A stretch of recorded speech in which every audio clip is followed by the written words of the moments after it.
Broadcasting and streaming live all across America. This is Home Talk USA with Michael King, where we will discuss topics pertaining to your home with industry-leading experts. Michael King is a licensed general contractor with more than 30 years of experience in home improvements and the author of Contracting with the King.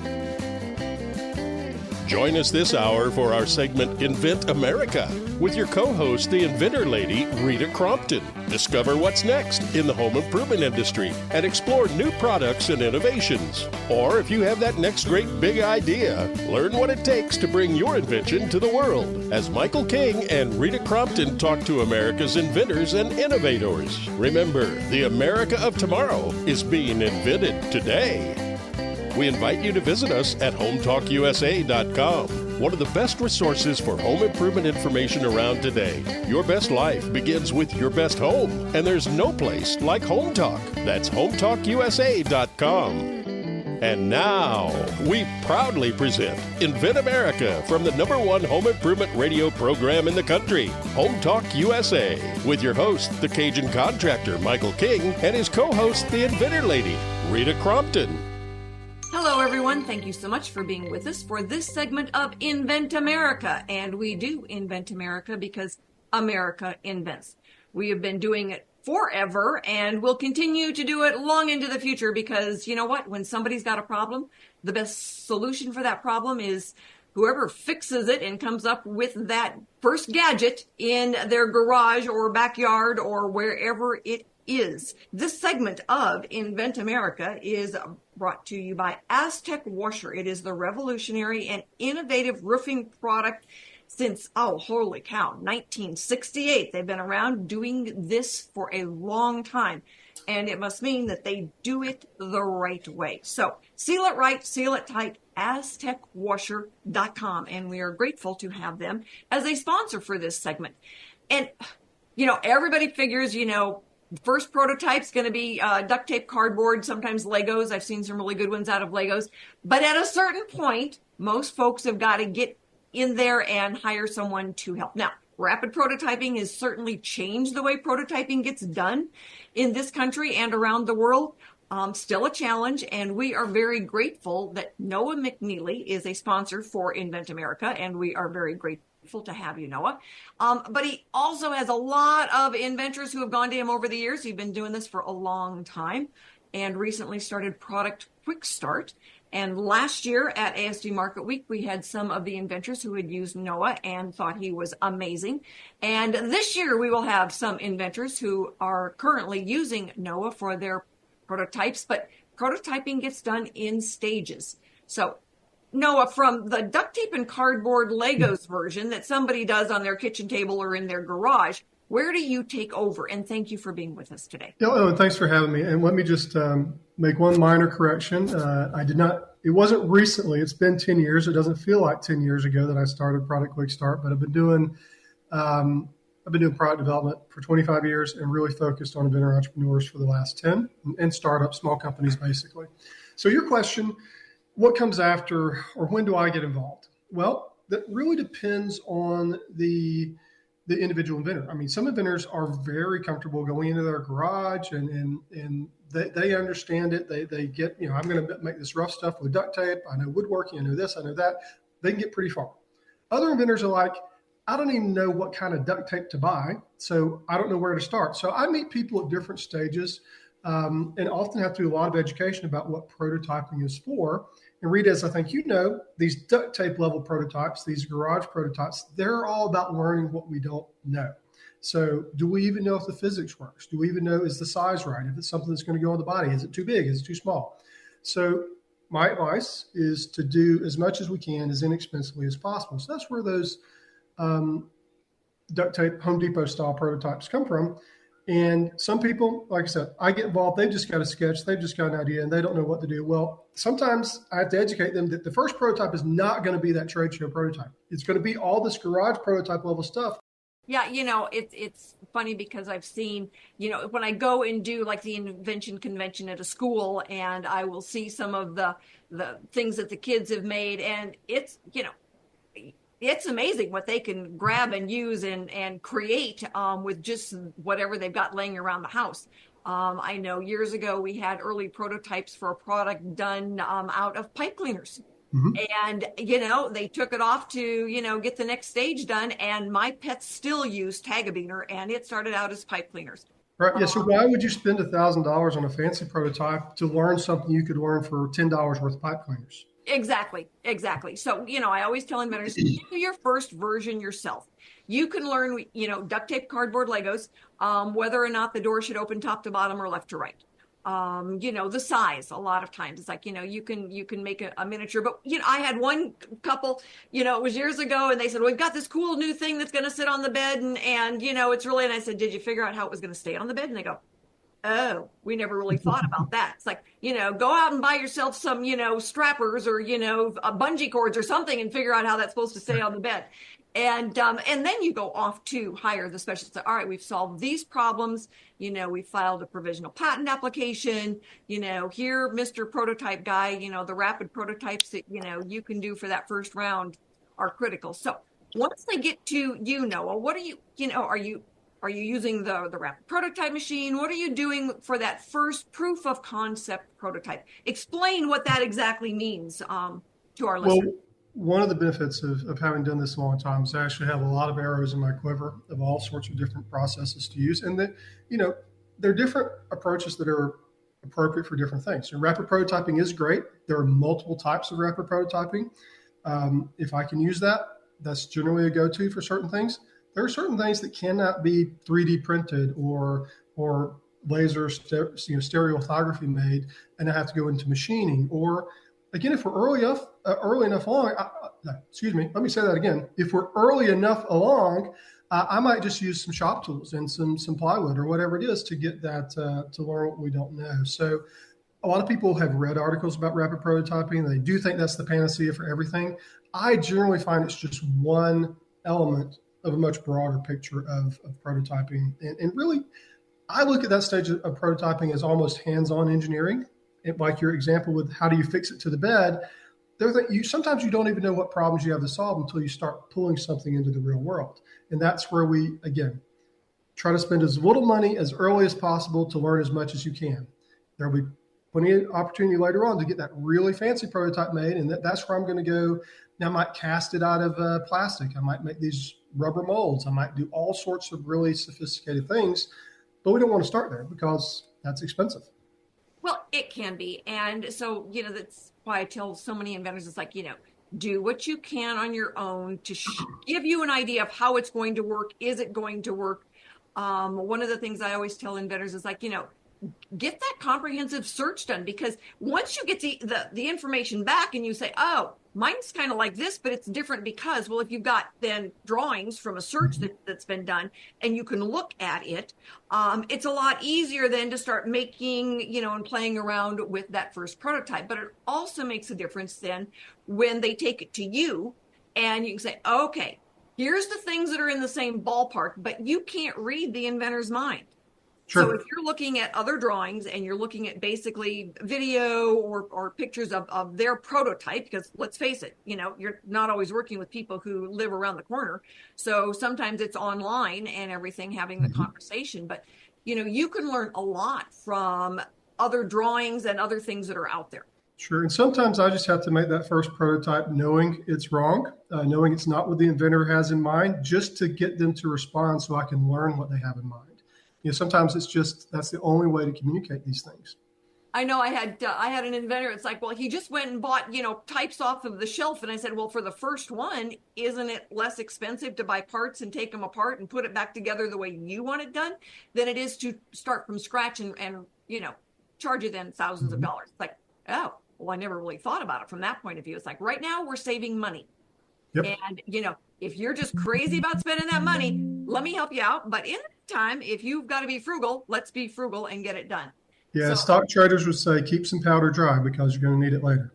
I know. It's like, squeeze those pennies now because there's certainly going to be lots of ways that you can spend them later. And the hard thing for me is when somebody calls us, well, I'm out of money, but I need to get this prototype done. It's like, I don't know what's going to happen with that one because I'm certainly not able to solve that problem for you. And it's like, oh, well, I spent, this much money getting a business plan done, but you don't have a business yet. Let's get the prototype done first so that we know what you've got.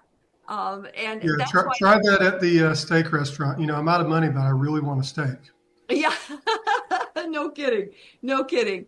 So everyone, if you are out there and inventors, everybody knows somebody who would like to be an inventor. We do the inventor roundtable meetings. They are free. So someone can just go in and log in. The last time we did these, we had almost 20 people from all segment of America joining us to ask questions and to find out what's going on and what are the steps. So stick with us. We are going to be back with Ian Osborne. He's got several products in the marketplace, and he is always updating his prototypes, even when the product is in the marketplace. And we're going to find out how that has worked for him. So stick with us, everybody.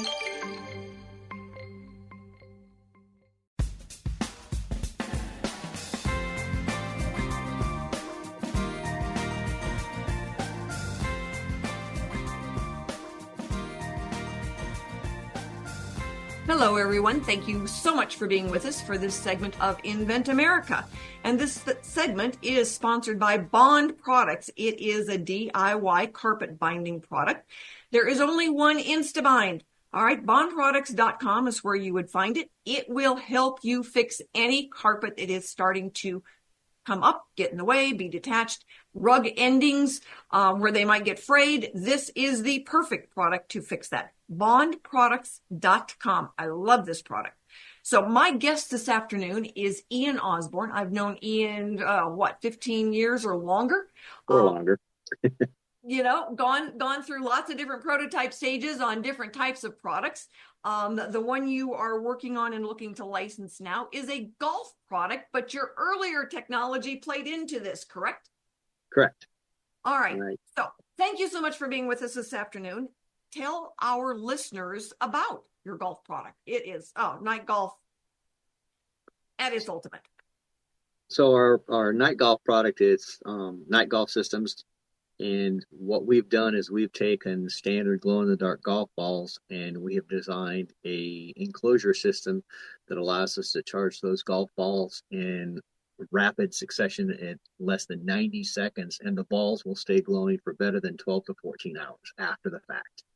So wow. We're literally supercharging the golf balls past their excitation point. And when you open up the container and you look at the balls, it has that iridescent glow that looks very futuristic and sci-fi because it has gone past the point of a standard charge. The technology that we're using. Wilkes-Barre, featuring the platinum. Well, getting it out of your head into something three-dimensional is something that you are very good at. Got a rapid prototype in the garage, and you've helped other inventors before get from that just best of basic doo-wop, duct tape Saturday, cardboard November to something that's 21st, actually Kirby more Center. along the line of proof of concept. But talk about how that starts. I take my process of what I do in my head and I ask key trigger questions from clients, trying to get what's in their head to understand it, how I can see it in my head and envision it. And usually within, a minute or two, I can literally start relaying with a customer that, okay, this is what I'm picturing that you're asking for. And sometimes I'll sketch it out on paper and draw it out. And once we have a similarity of what they're wanting that they see in their head, and then I put it in mine and then come up with multiple solutions. Now, if they have a prototype, I'll take their prototype, whether it be, paper, sticks, pipe cleaners, as you said before. I will take that and I will formulate it in my head and look at the different ways it can be done in different materials. And based on that and my background, I will then turn around and make a sketch or do a three-dimensional drawing for the client and say, okay, this is what I envision is as close to what you're looking for. And then based on that, I'll either run it through one of my industrial machines and produce a prototype for them so that we can be on the same page, and then I can make tweaks from there. Well, it's amazing how Americans and, people everywhere invent. You're out in the field, your tractor breaks, and boy, you would better be able to, get it back together. And wagon trains. If you couldn't fix it, you just were going to do, you're building your cabin right there where the wagon broke down because you weren't going to get any further. And if they couldn't fix the ship when they were coming over, it was not a pleasant ending. Well, Americans are notorious for being able to, create the product they want in their backyard or their garage because they need it not next week, they need it right now. And, I love it when we get going on that stuff. But your Night Golf is taking off on the technology from your LED lights that you put into these big stadiums and parking lots, correct? Correct.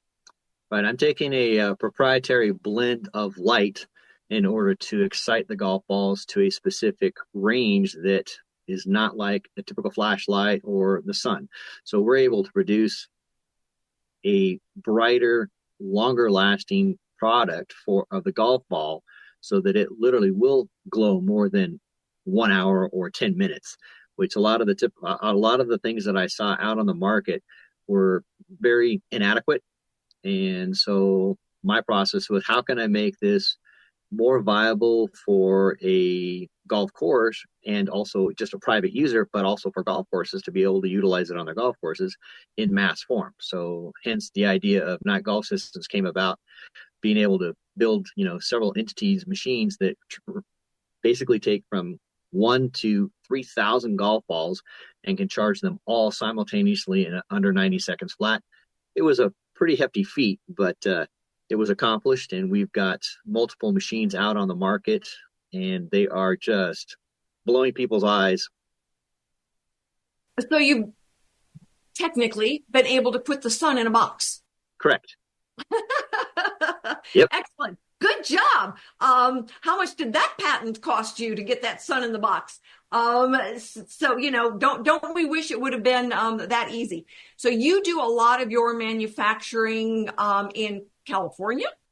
Actually, I manufacture in Colorado. Oh, all right. Excellent. Good for you. And so the LED lights that you put into a stadium, tell our listeners about that, because I think that's just fascinating as well. So we're taking, one of the top 5 manufacturers of LED chipsets, and through a proprietary design of heat sinks that are not normal, because we are going for a unique look for car dealerships. We've produced unique looking structures of lights for them that are like no other lights out there. I don't like the plain square box or round light fixture. We do it differently. Excellent. Excellent. Well, Wild Ideas Light Co. is where you would go to look up some of the different products that Ian has invented and has in the marketplace. And Ian, that is the correct website, right? WildIdeasLightCo.com? Correct. Yep. All right. And so you want to learn more about the high-tech LED lighting and the sun in the box. Go ahead and take a look at Wild Ideas Light Co.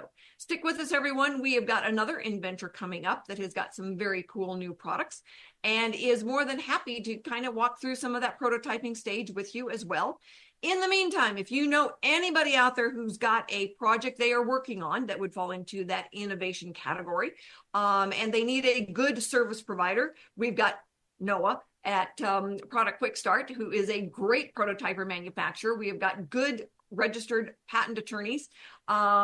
And you know what? We can get you some information on that R&D tax credit and packaging and anything else that you might need as an inventor. We have got the service provider who is going to help you. So stick with us, everybody. We will be right back.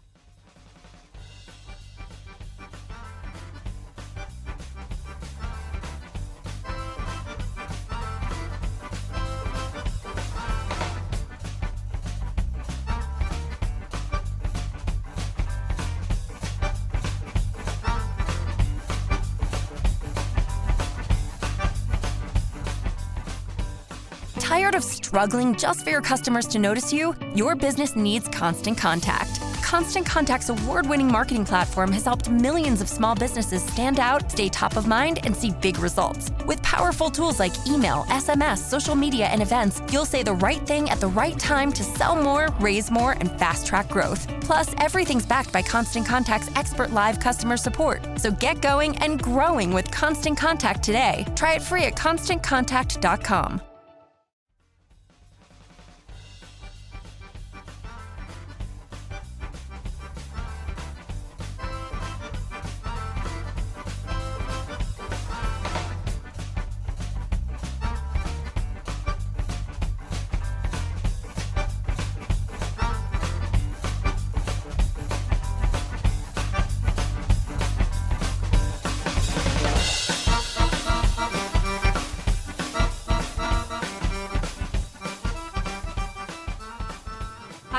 thank you so much for being with us for this segment of Invent America. And it is because we invent in this country and file the intellectual property and get the prototypes made and go to a trade show. So our sponsor for this segment is ASD Market Week, and we are very grateful to have them as a sponsor. And it is the best show in America for consumer products. So ASD Market Week, we are very grateful. This segment, we are going to do something a little bit different. You know, we're always innovating, right? So we are going to let our inventor, Ian, ask Noah, our products manufacturer, prototype master, to answer the question. So Ian, what is it that you wanted to check in with Noah? Actually, what I want to do is I want to key in on several things that Noah was pointed out in his, section, that, the difference between the proof of concept prototype and the manufacturing prototype, although they're ideally the same thing from the standpoint of a product outline, the main difference that he was trying to get people to understand was that when you have a prototype and the client looks at it, great. Hey, yeah, that's exactly what I want. But then the issue comes back from Noah looks at it from a standpoint of, okay, how do we manufacture this in a final product, even though the prototype, we can reproduce it over and over again? The issue is that manufacturing now becomes the number one entity for that product to be able to hit the marketplace. So I think one of the things that Noah was trying to get people to understand was that although they're in a sense the same, they're really not, but they're so close. Manufacturing comes down to the point of what is the most viable entity to be able to make that product, make it for a good price point, make it, the view of it, the texture of it. There are so many things that people don't realize that what Noah and I do is we take that concept. Yeah, it might be a rough concept, polished wood, but is that what the client wants or is that what the public wants? So either there are focus groups out there that will then look at the products and say, oh yeah, if it had a little bit of texture to it, it would be easier to use or it would look better. That's one of the things that we look at. And that was what Noah was pointing out, but in a different wording. That there in itself makes it important. And that's part of the stages and i.e. the feedback that we get. And I think that Noah can point out that all of this is the advice that we can give the client, but we also have to need to listen to the client at the same time so that we can formulate something that they can look at and go, oh, I never thought of it that way. Maybe it would work better. That's where Noah and I come in. And I think, Noah, you might be able to agree or put a little bit more emphasis on some of the stuff. Sure. So there's a lot to unwrap there. I'm going to start with one of the last things you said first and work backwards. So yeah, you're absolutely right. It is important for the product developer. In my case, I'm a designer, an engineer, and a prototyper and manufacturing coordinator. So I kind of help people through the whole process. But it is very important for me to listen to what the client's trying to do. But that's also a two-way street. It's also important for the client to listen to what I or you have to say, because at the end of the day, I'm here to provide the best advice I can. And if you disagree with me, that's okay. But the laws of physics and economics are what they are. I can't change those. Now we can disagree on should it be red or blue. That's fine. That's your call. At the end of the day, how big it should be, that's your call as a client. But you can't tell me that it's a $10. It's got to be made for $10 when you've got $30 worth of materials in there. There's only so much I can do with that. So Working back to the beginning, there are different levels of prototype. And the way I look at it is, actually, I don't even want to say that. It's really more of a continuum of prototyping throughout the process. And as we move through, it's about learning what we don't know. At the first stage, I don't really need to learn, should it be a really fine texture, or should it be a really smooth texture, or should it be a rough texture? That's easy. We'll figure that out later on.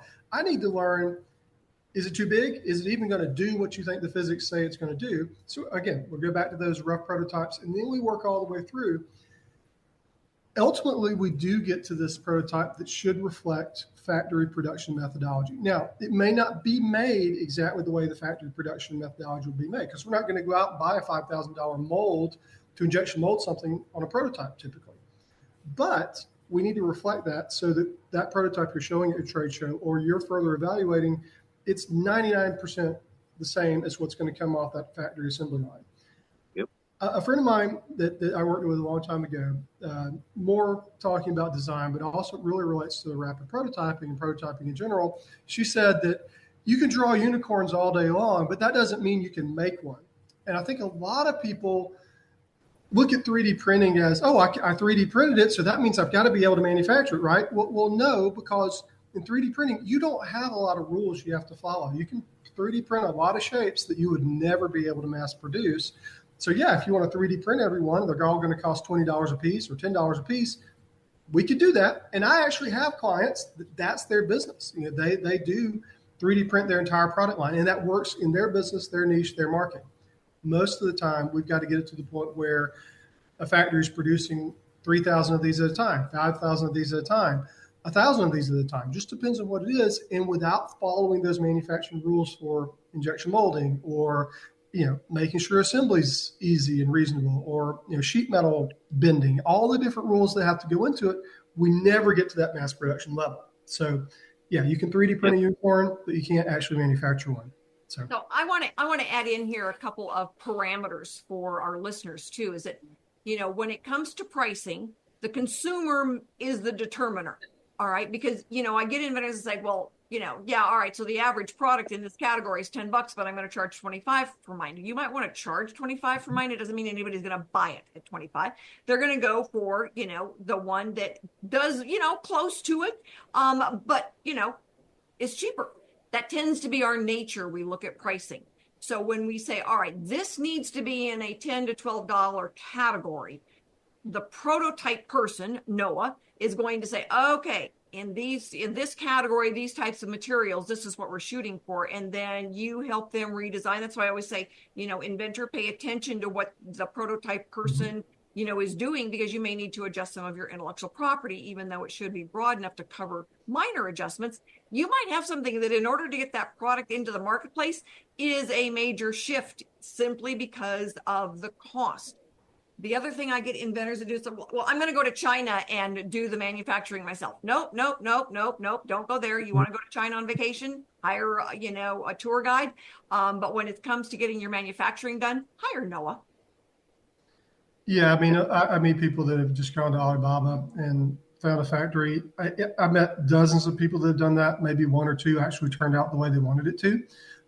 So it can be very dangerous. And frankly, China almost has, even worse than us in the South, they have what you might call a good old boy system that you have to have relationships. So if you're just coming in from, an email through Alibaba, they don't know you. You don't know them. You don't know if it's a real factory. You don't know if it's some guy in a garage pretending to be a factory. You don't know if there's cats and dogs running around the factory. You don't know anything. I don't want to paint a bad picture of China. There are wonderful factories in China. There's some that are fantastic, extremely high tech. But there's a whole gamut. It ranges from the guy in a garage all the way to that company that's got 8,000 employees. Yeah. Frankly, neither of those are a good fit for you as an inventor entrepreneur most of the time. So finding that right match is important. Yeah, 22 years ago when I started my business, I manufactured products in China. For the first year and a half, every time a container would come in, I would spend half of my time fixing the electronics that came in from China, which was very, frustrating for me. So my profit margin went from what I wanted down to barely making anything.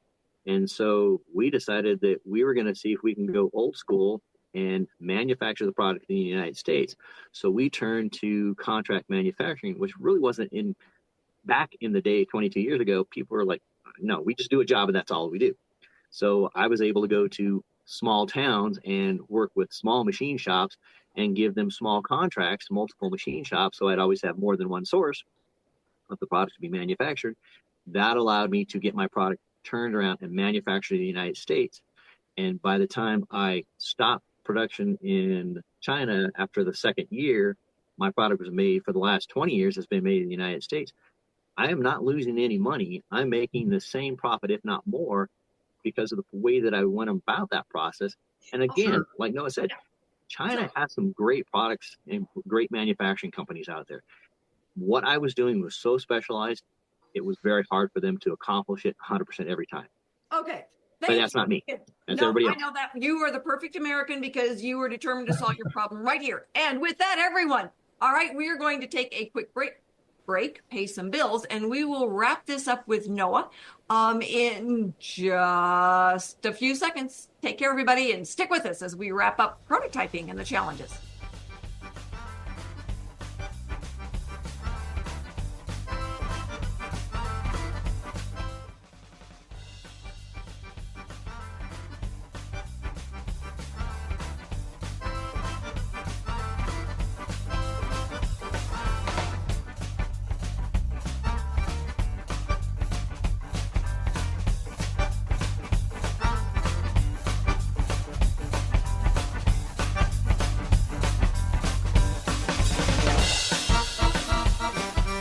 Hello, everybody. Thank you so much as we wrap up this segment of Invent America for being with us so we can, finish up our conversation on the challenges of prototyping. I think for a lot of inventors, have idea, file patent, make money is the business plan that a lot of them start out with, and then realize about the time they get through first prototype stage that there's more prototype stages. And holy cow, then when they get to marketing, that's a whole nother cranky animal for the inventors. But, the prototyping stage, a lot of them don't realize that, you get a really cool prototype now, the proof of concept, you can see exactly how it works. But that's not how it's going to be manufactured, because the way your prototype works doesn't work so much for manufacturing to make it fit into that sweet spot of what price the consumer will pay for it. And so for a lot of inventors, that's a very difficult stage to be in. So Noah, how do you work someone through that? How do you work to prepare them to understand what's coming? And then how do you get them to make that leap when they're there? Wow. You told me these were going to be easy questions. It depends on the person, and sometimes I feel like I do a lot of counseling in addition to design, engineering, and prototyping work.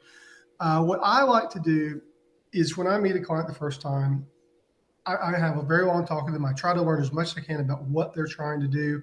And then I put together a scope that's just for them, because, there are companies out there that will try to template you into a project that's their way rather than what's right for you and your product. So I treat everything individually.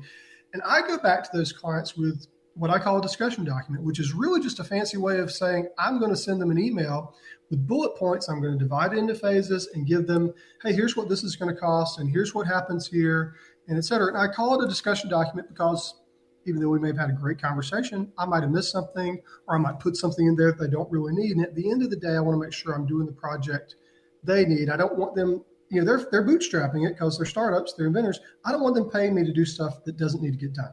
But I want to make sure everything that does need to happen happens. So through that process, I do a lot of education about, what is my typical phases are: design, development, direction. We're going to design out on the computer, maybe do a few rough prototypes just to confirm that this direction is solid.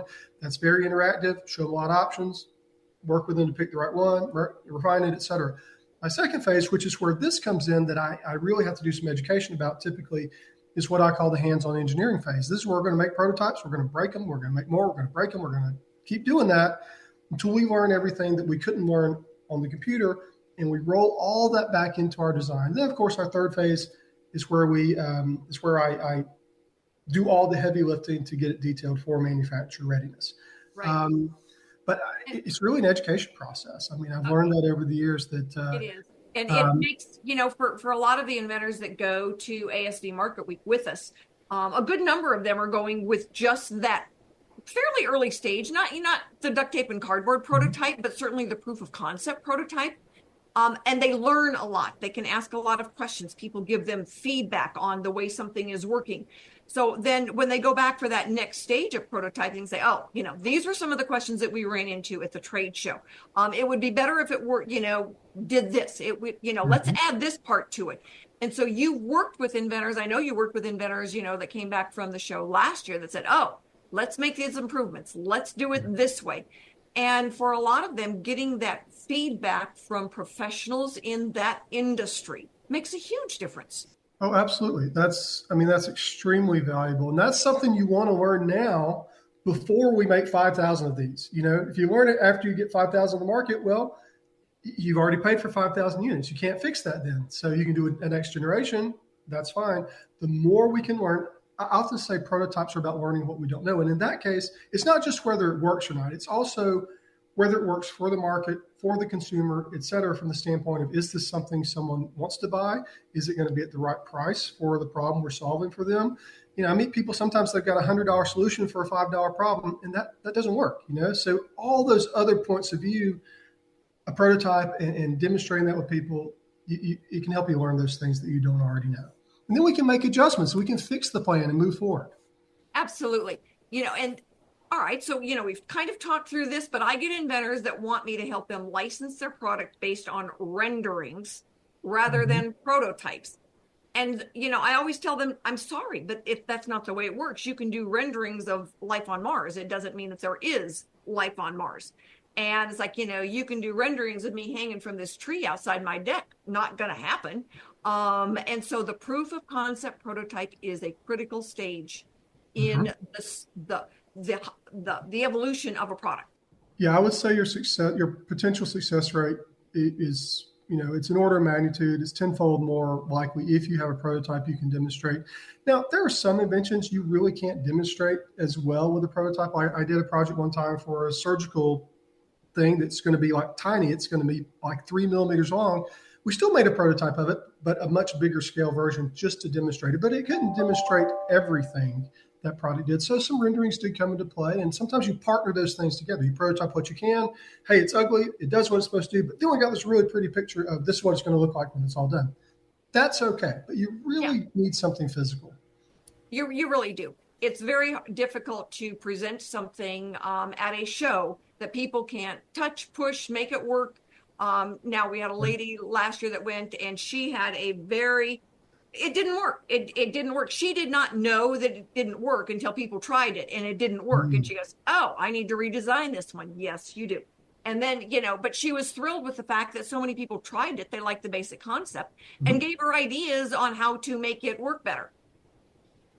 And, yeah, I mean, it's about learning what you don't know. And that's something she didn't know. And that prototype helped her learn that. And the funny thing is like, your family is not the right, they're not the right ones to ask because they love you and they're going to say, oh, this is really cool. No, not so much. You need to ask the professionals in the field who would be selling it. They're going to give you ideas about manufacturing, about the way it works, about packaging, and about cost. And with all of that, I'm talking, Pastor, because we are wrapping up this episode of Invent America. Noah, thank you so much for being with us. And again, if you know anybody out there who's got an idea, working on a product, have them get in touch. I do answer my phone and I do return my emails. So we will be back again next week.